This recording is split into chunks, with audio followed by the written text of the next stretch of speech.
Hello everyone, very good morning to all of you dear. जैसा कि हम लोगों ने देखा 2 दिन पहले एससीओ का भी मीटिंग हुआ था। उस मीटिंग में भारत की तरफ से भारतीय प्रधानमंत्री वहाँ पर शिरकत की। इसमें एससीओ के जो सदस्य राष्ट्र हैं, देखा जाए तो एससीओ की स्थापना ऐसे ऐतिहासिक आप देखेंगे तो इसका 1996 में इसकी स्थापना हो चुकी थी, लेकिन इसमें विस्तार जो हुआ था ये विस्तार इसमें 2001 में हुआ। और भारत और पाकिस्तान की बात करें तो भारत और पाकिस्तान को 2017 में इसके अस्थायी सदस्य बना दी गई। तो इस आधार पर हम बात कर सकते हैं कि एससीओ जो है, एससीओ के अस्थायी सदस्यों की संख्या कुल 8 हो गया। यदि ऑब्जर्वर की बात करते हैं तो इसमें टोटल ऑब्जर्वर देश 4 हैं। और इसके बाद यदि डायलॉग तो ऑब्जर्वर जो होते हैं इसके ऑब्जर्वर टोटल 4 हैं। और यदि हम बात करते हैं इसके डायलॉग पार्टनर की बात करते हैं तो डायलॉग पार्टनर कंट्री की संख्या इसमें टोटल 6 है। तो ओवरऑल यदि हम बात करें तो इसमें सदस्यों की संख्या यदि हम अस्थायी, ऑब्जर्वर और डायलॉग की बात करें तो टोटल इसके 18 सदस्य देश हो जाते हैं। चूंकि देखा जाए तो अभी भारत की जिस तरह से इसमें मजबूती हम देख रहे हैं अंतर्राष्ट्रीय स्तर पे, जो हमारी एक पहचान बनी है, एक छवि बनी है।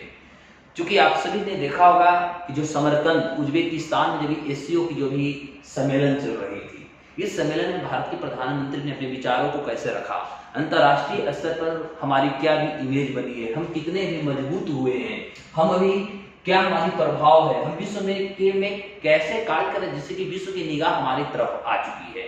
तो ये सारी जो चुनौतियां होगा, ये सारे जो गतिविधि होंगे, ये सारी चीजों को हम लोग आज चर्चा करने वाले हैं कि ऐसा क्या है, आज भारत कहाँ पहुंच गई है। और भारत के पड़ोसी राष्ट्र, यहाँ तक मैं बात करूंगा चीन का, जैसा कि 2017 में भी डोकलाम वाले मामला को देखिएगा तो भारत उस समय भी बोला था, तो चीन ने उस समय भी अपने पैर पर आ गया था और उन्होंने अपनी सेना को पीछे किया था। अभी भी एससीओ की जो मीटिंग चल रही थी, इस मीटिंग में भारत सरकार ने डायरेक्ट शब्दों में बोल दिया था, कड़ी चेतावनी चीन को दिया था कि वह सबसे पहले अभी लद्दाख से अपनी सेना को हटाए तभी भारत इसमें शिरकत करेगा। लेकिन ऐसी संभावना व्यक्त किया जा रहा था कि भारत के प्रधानमंत्री वहां जाएंगे तो पाकिस्तान के प्रधानमंत्री और चीन के राष्ट्रपति से इनकी मुलाकात होने की संभावना है, लेकिन ऐसा कुछ नहीं हुआ। अब अंतर्राष्ट्रीय स्तर पर यदि देखा जाए तो भारत की सरकार और भारत के प्रधानमंत्री रसिया के राष्ट्रपति के साथ एक लंबी इनकी बातें चलती है, जहां पर रसिया और यूक्रेन में भी युद्ध चलता है। एक अंतर्राष्ट्रीय स्तर पे एक संघर्ष दिख रहा है और इस संघर्ष में भारत ने अपना विचार कैसे रखा, यह पूरे विश्व में एक कह सकते हैं कि समर्थन, और विश्व इसको शाबाशी की ओर देख रहा है, सकारात्मक पक्ष की ओर देख रहा है। तो अब प्रश्न होता है कि ऐसा क्या हमने किया, ऐसा हमारी कहां तक पहुंच बन चुकी है जो कि चीन भी अपने पीछे होने को तैयार है। और 18 तारीख को हमने देखा था कि चीन की जो सेना था वह लद्दाख से लगभग 3 किलोमीटर पीछे हो चुका है। साथ ही साथ भारत की भी सेना पीछे हो रही है, ऐसा हम नहीं कर सकते भारत की सेना नहीं पीछे हो रही है। तो आज हम सारे चर्चा करेंगे जो आपका यूपीएससी और बीपीएससी का जो मेंस आपका करंट अफेयर्स होगा एससीओ से रिलेटेड, तो इस पर हम सारी चर्चा एक एक पॉइंट पे बात करेंगे, प्रश्न आंसर के साथ करेंगे। और हमें लगता है कि प्रीलिम्स और मेंस के लिए आपको इससे ज्यादा फ्रूटफुल कोई टॉपिक हो नहीं सकता। तो चलिए अब हम अपने एपिसोड को शुरू करते हैं बिना डिले किए हुए। तो चूंकि अब यदि देखा जाए तो हम जो चर्चा करने वाले हैं तो हमारे पास सबसे पहला एक क्वेश्चन होता है साहब, यह क्वेश्चन है क्या हमारा कि आज भारत की यदि बात करें तो भारत एससीओ में रह कर भी एक प्रश्न अपने आप में कि भारत जो एससीओ में रह कर भी चीन को धूल चटा रहा है, चीन कुछ नहीं बोल पा रहा है, चीन एक पंगु बनते हुए देखने को मिल रहा है। और एससीओ को जो है जो पश्चिमी देश हैं, वो पश्चिमी देश एससीओ को एक नाटो के रूप में देख रहे हैं, नाटो का प्रतिद्वंदी मान रहे हैं, दोनों के बीच में तुलना कर रहे हैं। तो प्रश्न ये होता है हमारा कि चीन और पाकिस्तान भारत के दुश्मन राष्ट्र हैं, फिर भी भारत इसमें सम्मिलित है, भारत एससीओ का सदस्य है, भारत को एससीओ का अस्थायी सदस्य बना दिया, आखिर क्यों, कारण क्या है, और भारत आखिर एससीओ से अलग क्यों नहीं होना चाहता है, इसके पीछे भी रीजन क्या है, ये सारे प्रश्नों का जवाब आपको मिलने जा रहा है। इसके पीछे रीजन है कि भारत की और हमारे इंडिया की जो डिप्लोमेसी है, ये हमारी डिप्लोमेसी को आज हमें जानना होगा, इसके पीछे कारण क्या है।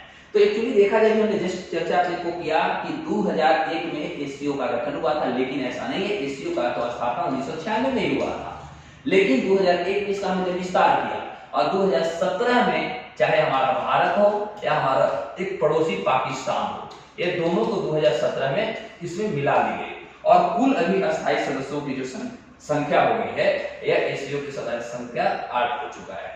तो चूंकि देखा जाए तो एससीओ जिसको हम लोग क्या बोलते हैं, संघाई कोऑपरेशन ऑर्गेनाइजेशन बोलते हैं, ठीक है। इसकी स्थापना हम 2001 में कर रहे हैं, लेकिन और इसकी स्थापना जो एससीओ का किया गया था, एससीओ की स्थापना करने के पीछे एक मात्र रीजन थी। और रीजन क्या था कि जो हमारा पॉलिटिकल, इकोनॉमिकल और जो हमारा सिक्योरिटी ऑर्गेनाइजेशन है, इसको एक ऑर्गेनाइज करना, यानी विश्व में जो हमारा क्षेत्रीय देश है, ये क्षेत्रीय देश में हम राजनीतिक गतिविधि को एक सस्टेनेबल बनाए, इकोनॉमिक स्थिति को सही बनाए और साथ ही साथ उनकी सुरक्षा भी प्रदान करें, इसको लेकर के एससीओ का गठन किया जा चुका है। इसमें अभी वर्तमान में 8 अस्थायी सदस्य हैं, भारत, रूस, चीन, पाकिस्तान, इस तरह से टोटल इसमें अस्थायी सदस्यों की संख्या कुल 8 है एससीओ में। लेकिन 1996 की यदि हम बात करते हैं, 1996 की हम बात करते हैं, तो आप देख सकते हैं कि 1996 में यदि रसिया का जो विघटन हुआ, यूएसएसआर का जो विघटन हुआ, 1991 में इसका विघटन हुआ और 1991 में विघटन हुआ तो 15 देशों में टूटा है। तो उस जब ये टूटा तो 1996 में रसिया आया, कजाकिस्तान आया, किर्गिस्तान आया, तजाकिस्तान और इधर से देते हैं तो चीन, ये सारे मिल करके उस समय इन्होंने संघाई 5 का निर्माण किया। क्या किया इन्होंने? संघाई 5 का इन्होंने निर्माण किया 1996 में, 1996 में इन्होंने किया। लेकिन क्या होती है कि 2001 की हम बात करें तो 2001 में जो संघाई 5 था, ठीक है, और इसमें जो 5 सदस्य राष्ट्र थे, इन्होंने क्या किया कि उज्बेकिस्तान में एक मुलाकात हुआ और मुलाकात होने के बाद उन्होंने इसको एक नया नाम दे दिया। उस नया नाम को ही कहा जाता है एससीओ, मतलब संघाई कोऑपरेशन ऑर्गेनाइजेशन। तो हम कह सकते हैं कि एससीओ की स्थापना आधिकारिक रूप से हम देख सकते हैं कि 2001 में हुआ है, लेकिन इसकी स्थापना का यदि हम इतिहास को देखते हैं, इसकी हम पृष्ठभूमि को देखते हैं, तो यह स्पष्ट हो जाता है कि इसकी स्थापना 1996 में ही हो चुका था। Is it okay? यहां तक सबको क्लियर होगा? अब देखते हैं कि एससीओ की जो हमारी स्थापना हुई है, इसकी शुरुआत से अभी तक क्या क्या इसमें गतिविधि हुई, ये सारे पॉइंट्स को हम एक एक करके क्लियर आपको करेंगे। तो चूंकि आप यदि देख सकते हैं तो जब एससीओ की हम बात करेंगे, ठीक है, तो एससीओ की शुरुआत में इसके 6 सदस्य थे। ये 6 सदस्य कौन कौन थे? एक रूस था, चीन था, तजाकिस्तान, किर्गिस्तान और उज्बेकिस्तान, ये इसके टोटल 6 सदस्य थे। लेकिन 2017 की हम बात करते हैं, 2017 का, तो 2017 में इसमें भारत और पाकिस्तान दोनों को मिला लिया गया। तो वो टोटल पहले जो थे 6 थे, है ना, और इसमें 2 मिल गए, तो टोटल इसके अस्थायी सदस्यों की संख्या कितने हो गए? अब इसके अस्थायी सदस्यों की संख्या 8 हो चुकी है। ओके, अब देखिएगा 6 जो सदस्य राष्ट्र थे, 6 सदस्य राष्ट्रों में आप एक चीज देखिएगा कि इसमें आर्मेनिया और अजरबैजान, तो इसमें पूरे जो 8 हुए, ये तो अस्थायी सदस्य हमारे हो गए। अब इसके साथ अस्थायी के साथ ध्यान देंगे, अस्थायी सदस्य टोटल 8 हुए, अस्थायी के साथ इसके साथ कुछ डायलॉग पार्टनर भी कंट्री है, डायलॉग पार्टनर कंट्री, और डायलॉग पार्टनर कंट्री जो इसमें है, ये टोटल 6 इसमें डायलॉग पार्टनर कंट्री आ जाते हैं। और इसमें जो ऑब्जर्वर कंट्री आ जाते हैं, या टोटल 4 आ जाते हैं। तो टोटल हम सदस्यों की संख्या विशेष बताया होगा, इसमें टोटल सदस्यों की संख्या 18 है। टोटल सदस्यों की संख्या कितनी है? 18 है। तो 6 ऐसे देश हैं जिनको हम डायलॉग पार्टनर के रूप में जानते हैं। डायलॉग पार्टनर कौन कौन है?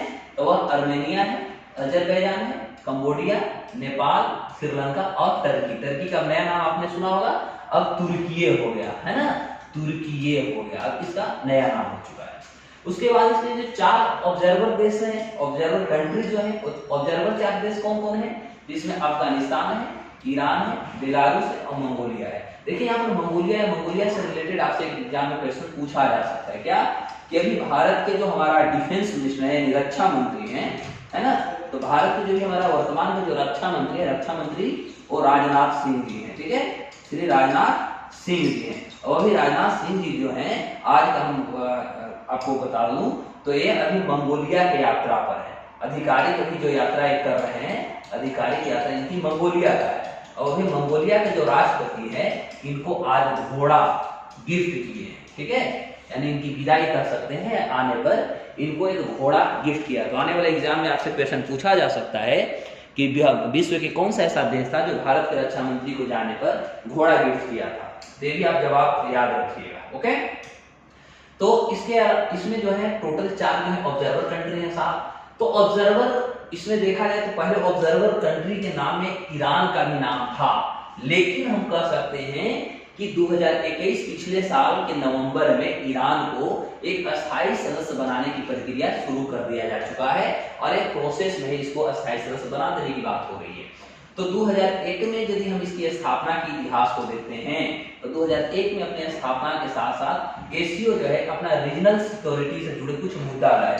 क्योंकि आप सभी को पता होना चाहिए कि भारत जो है ना, हमारा इंडिया जो है, इंडिया अभी यूएनएससी यानी यूनाइटेड सिक्योरिटी काउंसिल जो है इसका एक स्पेशल मीटिंग बुलाने जा रही है। जो स्पेशल मीटिंग बुलाने जा रही है भारत सरकार, यह होगा खास तौर पे आतंकवाद पर, क्योंकि भारत, पाकिस्तान, अफगानिस्तान, बांग्लादेश, ये सारे जो राष्ट्र हैं, ये सारे राष्ट्रों के पास नॉर्मली देखा जाए तो सभी के पास एक ही बेसिक चुनौतियां हैं, वह है आतंकवाद, वह है अलगाववाद तथा धार्मिक कट्टरपंथी का विचारधारा यहाँ पर चल रही है।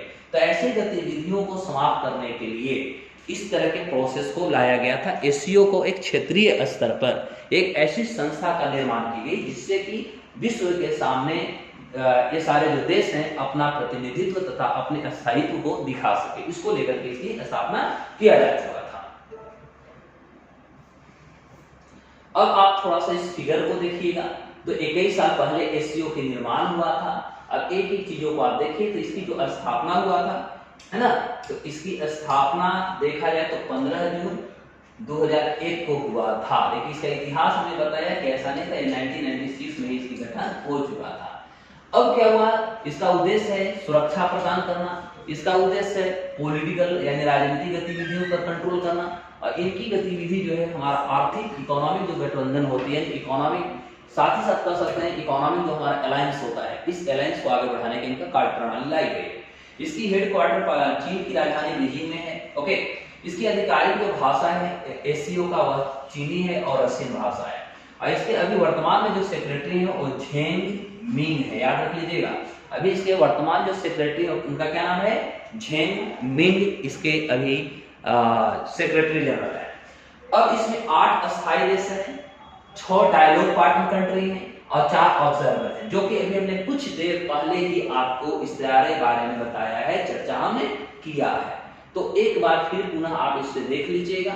तो इसमें जो अस्थायी सदस्य हैं वह अस्थायी सदस्य कौन है, भारत, चीन, रूस, पाकिस्तान, तजाकिस्तान, उज्बेकिस्तान और किर्गिस्तान। ये टोटल 8 जो हैं, ये 8 जो हैं अस्थायी सदस्य हैं। अस्थायी सदस्य जहां पर भारत और पाकिस्तान को, ध्यान देंगे, भारत और पाकिस्तान को 2017 में इसका अस्थायी सदस्य बनाया जा चुका है। वहीं डायलॉग कंट्री में है आर्मेनिया, अजरबैजान, कंबोडिया, नेपाल और श्रीलंका। टोटल इसमें देखिएगा, है ना, एक टर्की है। टोटल इसमें 6 आ जाते हैं।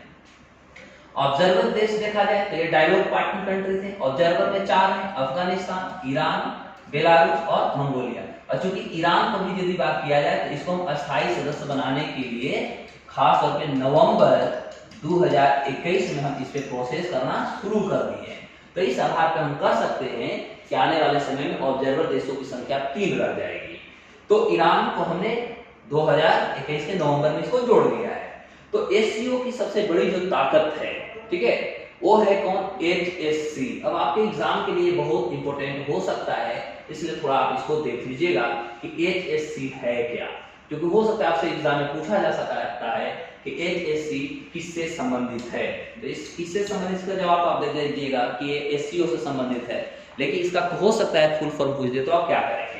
तो HSC का फुल फॉर्म होता है हेड्स ऑफ स्टेट काउंसिल, यानी अस्थायी जो सदस्य होंगे, इसमें प्रमुख इकाई है, इसका एक यूनिट है। और इसमें जो सदस्य देशों के जो राष्ट्राध्यक्ष होंगे, राष्ट्राध्यक्ष का मतलब जो होंगे जो इसके अस्थायी सदस्य होंगे वही इसमें पार्टिसिपेट करेंगे यानी भाग लेंगे। दूसरा होता है HGC। HGC का मतलब होता है हेड्स ऑफ गवर्नमेंट्स काउंसिल।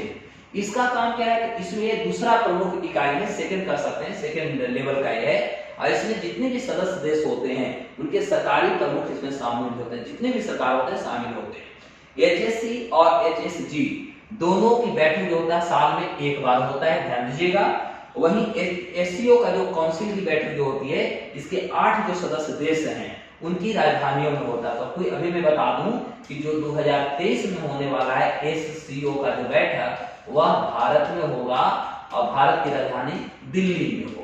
तो एक चीज को भी आप याद रख लीजिएगा। अगला जो होने वाला है वह हमारा भारत में होगा। देख सकते हैं जैसे कि एससीओ का अगला काउंसिल की जो अगली बैठक होगी कहाँ होगी, 2023 में हमारा भारत में होगा और किसी भी देश की राजधानी में होता है। तो मायने सी बात है कि भारत की राजधानी हमारा दिल्ली है, इसलिए होने वाला जो होगा दिल्ली में ही होगा। अब हम इसकी आगे चीजें की बात करेंगे, एक एक पॉइंट को चर्चा भी हमें करना है। तो दुनिया में हम यदि बात करते हैं साहब, है ना, तो दुनिया में यदि देखा जाए तो हम कह सकते हैं कि एससीओ जो है एक रीजनल तो कॉर्पोरेशन है ही, लेकिन दुनिया का सबसे बड़ी कॉर्पोरेशन है। कारण है आबादी और भौगोलिक स्थिति। अब भौगोलिक स्थिति में देखा जाए तो इसमें हमारा रसिया भी है, ध्यान दीजिएगा, रसिया है दुनिया में क्षेत्रफल की दृष्टि से सबसे बड़ा देश। यदि हम आबादी की बात करें तो यहाँ पर एक चीन है जो विश्व में सबसे बड़ा आबादी, और फिर इंडिया है जो सेकंड पॉपुलस है, और भारत जो चीन को 2023 से पीछे करने जा रहा है। तो दुनिया में यदि देखा जाए तो इसकी एक अलग दबदबा है। यही कारण हो सकता है कि दुनिया का सबसे बड़ा रीजनल ऑर्गेनाइजेशन एससीओ को कहा जाता है। तो दुनिया के दो सबसे ज्यादा आबादी वाले देश इसमें कौन कौन है, एक भारत है और एक चीन है, इसका सदस्य है।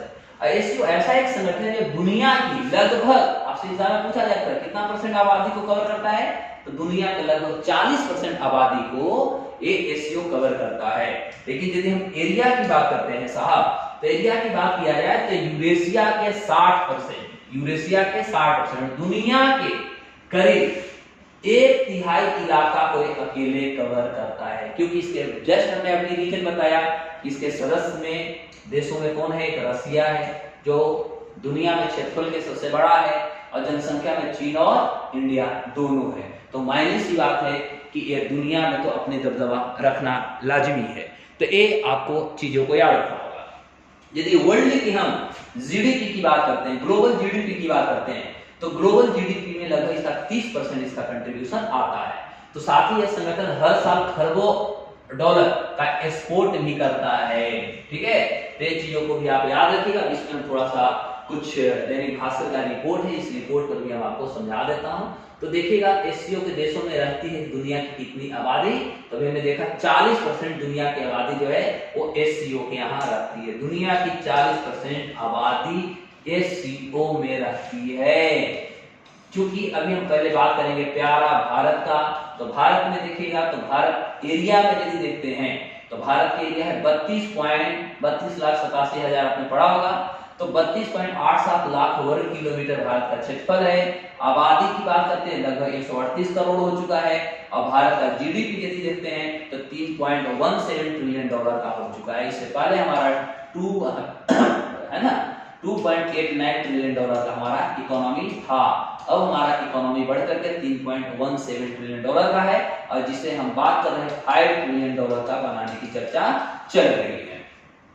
उसके बाद चीन को देखिएगा, यदि हम सेकंड चीन को रखते हैं तो क्षेत्रफल इसका 96 लाख वर्ग किलोमीटर है, आबादी 140 करोड़ है, और इसका जीडीपी 17.73 ट्रिलियन का है, 17.73 ट्रिलियन का है।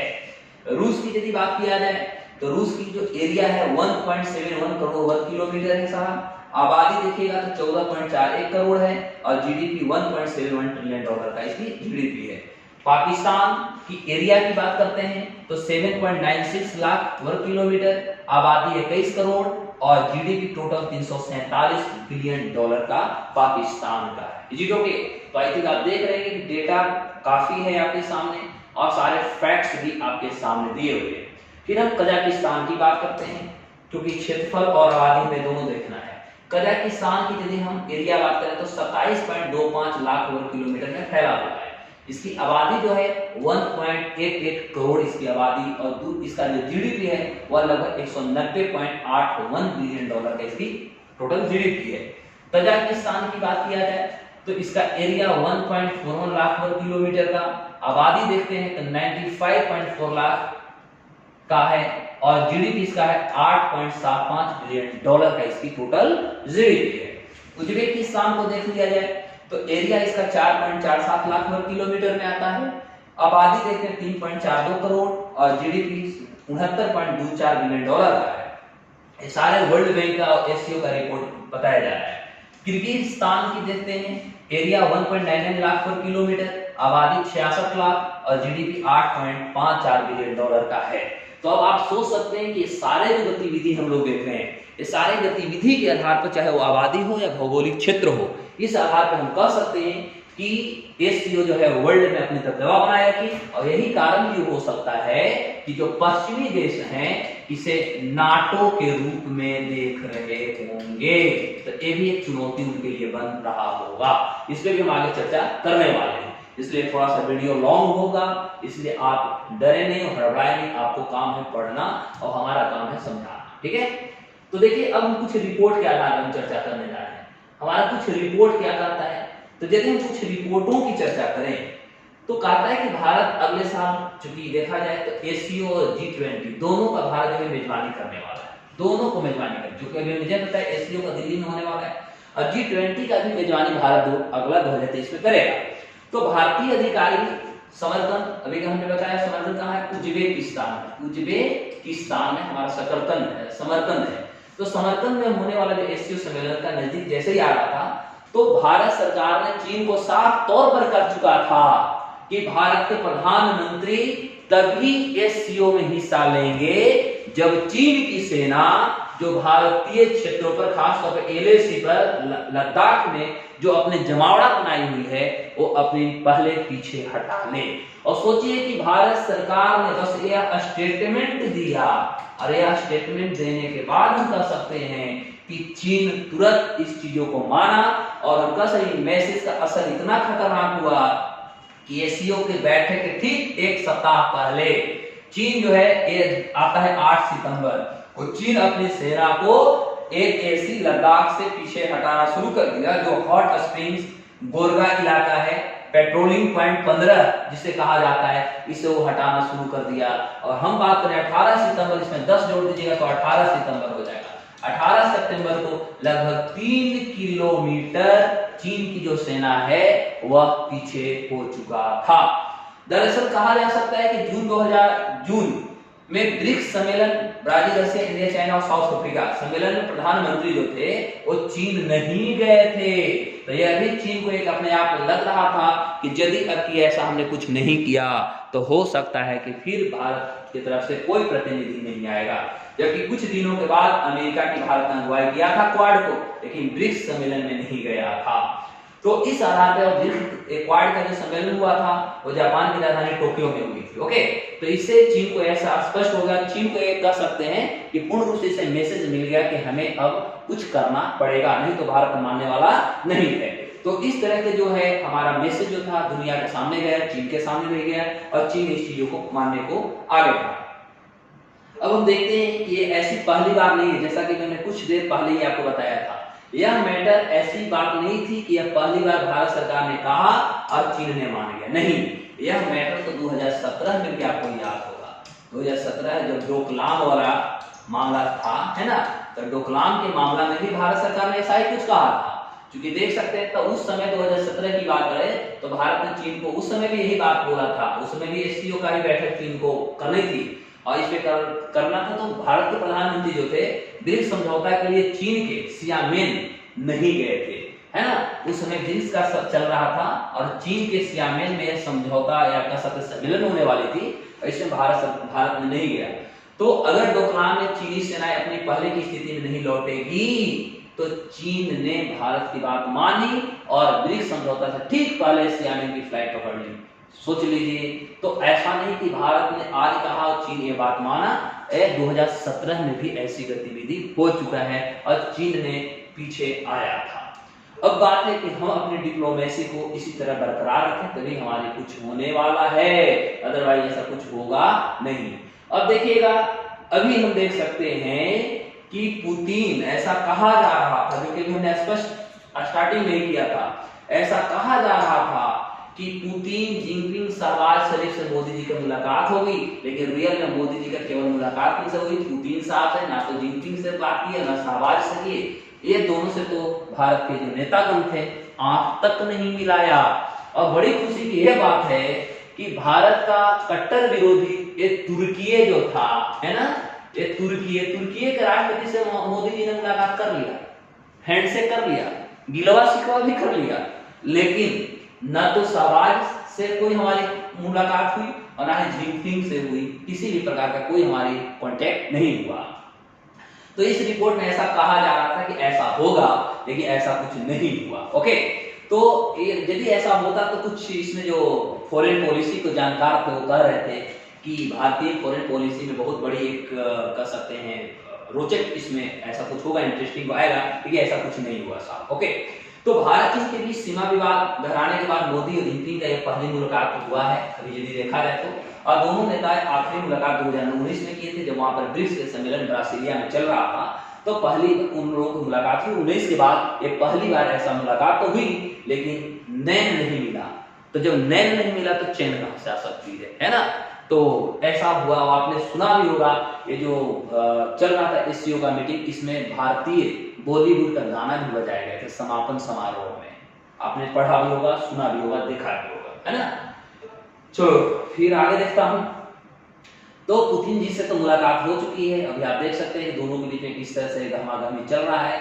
न तो शहबाज शरीफ से हुआ, और इसमें सबसे बड़ी जो बातें हमको देखने को मिल रहा है साहब, वह मिला कि हम तुर्की से मुलाकात कर लिए। जो यदि हम कश्मीर की मुद्दा की बात करते हैं, आतंकवाद की मुद्दा की बात करते हैं, तो समय समय पर आप देखते हो कि तुर्की का क्या स्टेटमेंट भारत के खिलाफ आता है, लेकिन भारत ने माना, भारत ने उसके साथ मुलाकात किया। अब इसके पीछे कुछ तो डिप्लोमेसी होगा जिसपे गहन अध्ययन करने की जरूरत है, आगे हम लोग इस पर बात करेंगे। तो चीन पाकिस्तान पर लगाम, सेंट्रल एशिया पर नजर भारत के लिए क्यों जरूरी है, एससीओ आज बात करना हमें जरूरी पड़ गया। ठीक है, तो अब भारत आखिर जो एससीओ का सदस्य बना हुआ है, जहां पर चीन भी है, पाकिस्तान भी, कारण क्या है? तो सबसे बड़ी फायदा होगा भारत को एससीओ में रहने से कि आतंकवाद की हमें लड़ाई लड़नी है, सिक्योरिटी जैसे जो हमारे पास मुद्दा है, इसको हमें मजबूती से अंतरराष्ट्रीय मंच पर हमें रखना होगा, और इसे रखने के लिए हमें कुछ ऐसे अंतरराष्ट्रीय मंच की जरूरत होगी जिसे हमें सकारात्मक रूप से अपने प्रत्यक्ष बनाना होगा। तो कुछ एक्सपर्ट जो है उन्होंने कहा कि एससीओ को लेकर के भारत की 3 प्रमुख पॉलिसी हो सकती है। वो 3 प्रमुख क्या है? रूस से हम संबंध को मजबूत कर रहे हैं, और कर रहे हैं क्या, हमारा प्राचीन रिलेशन इसके साथ रहा है, कोई आज हमारा नया रिश्ता नहीं रहा है। दूसरा बात करें तो पड़ोसी देश, चाहे वो चीन हो चाहे वो पाकिस्तान हो, इसके दबदबे पर लगाम लगाना, तथ्य से जवाब देना हमारा एक फर्स्ट प्रायोरिटी में आ चुका है। और तीसरा जो होता है सेंट्रल एशिया के जो देश हैं उनके साथ हमें सहयोग बढ़ाना होगा। तो एससीओ की बात करते हैं, तो एससीओ से जुड़ने में भारत का सबसे बड़ा जो लक्ष्य है वह लक्ष्य है कि सेंट्रल एशिया जो रिपब्लिक कंट्रीज हैं, जिसको हम लोग 7 कारक बोलते हैं, उसमें 4 देश हैं। कौन है? एक कजाकिस्तान है, किर्गिस्तान है, तजाकिस्तान है और उज्बेकिस्तान है।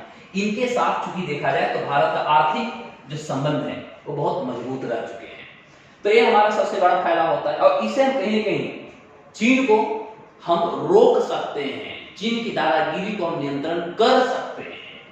इन देशों के साथ भारत की कनेक्टिविटी की थोड़ा सा कमी है जो हमें बनाना होगा, क्योंकि यहाँ पर चीन के इलाके में दबदबा की वजह है, और चीन यहाँ पर अपने दबदबा बना रखा है। तो भारत को थोड़ा सा यहाँ पर मशक्कत करना होगा, भारत को थोड़ा सा इसमें मुश्किल का सामना करना पड़ सकता है, इसमें हम न नहीं कर सकते, हो सकता है।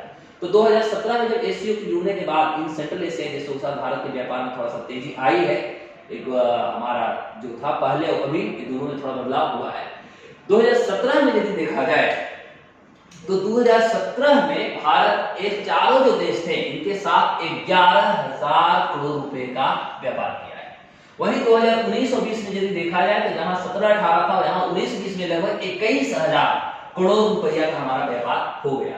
तो सोचिए कहां 11,000 हम बढ़ गए 21,000 में, मतलब मोटा मोटी हम 10,000 करोड़ के हमारे व्यापार बढ़ गई के चारों जो देश थे।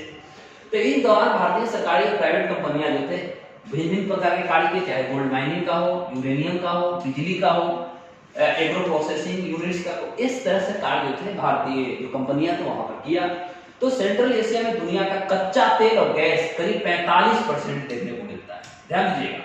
तो सेंट्रल एशिया जो है, जो CAR हम लोग कर रहे थे, तो सेंट्रल जो एशिया के जो रीजन्स है वहां पर कच्चा तेल और गैस ये लगभग 45% यहाँ पर भंडार है ना, जिसका उपयोग अभी तक नहीं हुआ। तो आने वाला भविष्य में भारत इस पर अपना कर सकते हैं लक्ष्य रखा हुआ है, इसलिए भी देश भारत एनर्जी जरूरतों को पूरा करने में सक्षम होगा और भारत इसको आगे बढ़ाने की कोशिश करेगा।